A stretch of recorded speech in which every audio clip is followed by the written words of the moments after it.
Let me know if you need any help. Miss you a ton. Hope you're doing well. Okay, so I got another joke. What did the ocean say to the pirate? Nothing. He just waved.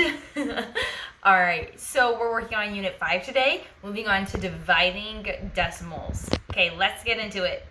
Okay, so I have two different problems. Dividing by a whole number and then dividing by a decimal. Both of them be our dividing decimals. So we're going to talk about a little bit of vocabulary first. Remember, when we're doing long division, there's two parts. There's a straight bar, and then the top part is the vinculum. So the number that goes under the vinculum is the dividend. That is the very first number. So 16 and 1/10 is going to go under the vinculum. The number that goes to the left of the straight bar is actually the divisor. That is the second number. The divisor does the dividing, okay?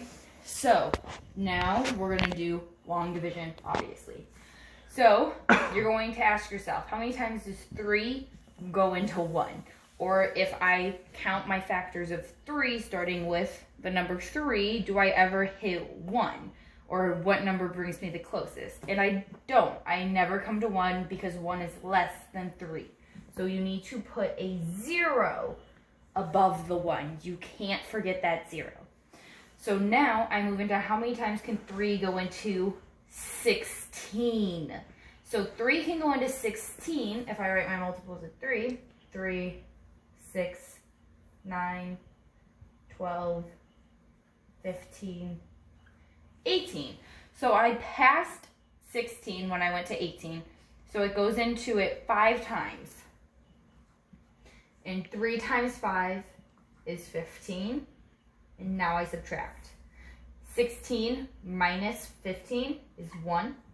And then you need to bring down the 1.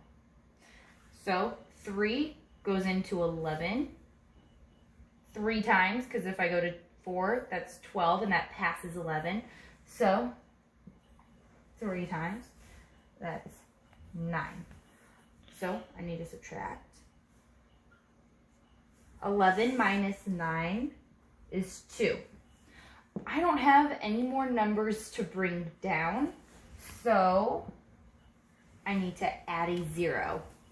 And now I can carry it. Okay.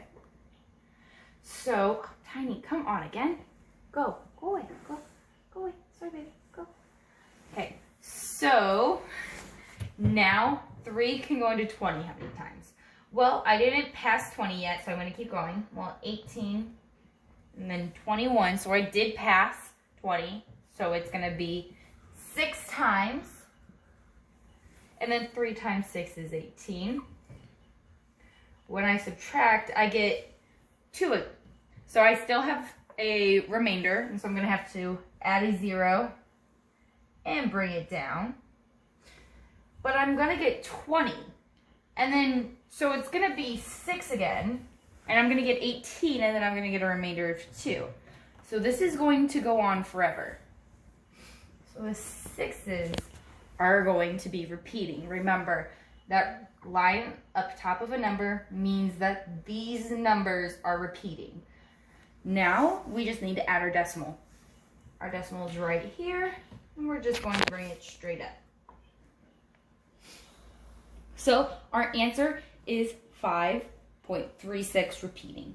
The 6 is repeating. So I could also just round this to 5.37 if you wanted, or you could keep it as 5.36 repeating. Okay, let's move on to this. So we are now dividing by a decimal. And so how we can change that is, remember, we learned when we move our decimal in both numbers the same amount of times, we're going to get the same exact answer. So I'm going to divide 237 divided by 2. instead of 23 and 7/10 divided by 2/10 because I moved my decimal one time in both numbers. Okay, so now we're going to do long division just like we did.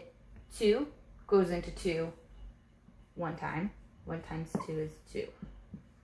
When I subtract, I get 0. Bring down the 3. 2 goes into 3 one time. 1 times 2 is 2. When I subtract, I get 1. I'm going to bring down my 7. And 2 can go into 17 8 times. 2 times 8 is 16. When I subtract, I get 1. So I still have a remainder, and I have no more numbers to bring down. So I need to add a decimal and a 0. And I can bring my 0 down. 2 goes into 10 5 times. 2 times 5 is 10. 10 minus 10 is nothing. Sorry, I ran out of room again. So we have nothing, no remainders. And so now we just need to take our decimal and move it straight up into our answer.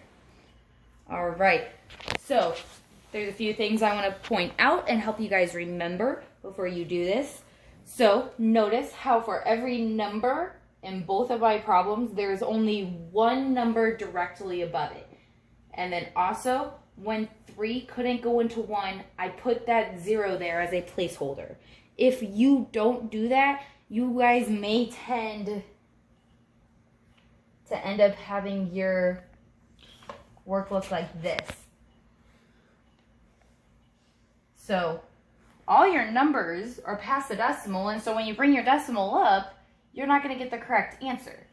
So you have to make sure that you're lining your numbers up. There's only one number above every number, and there's always a number above every number. All right, so I got 2 problems exactly like this for you on a Google form. Let me know if you guys need any help. Have a great day. Bye.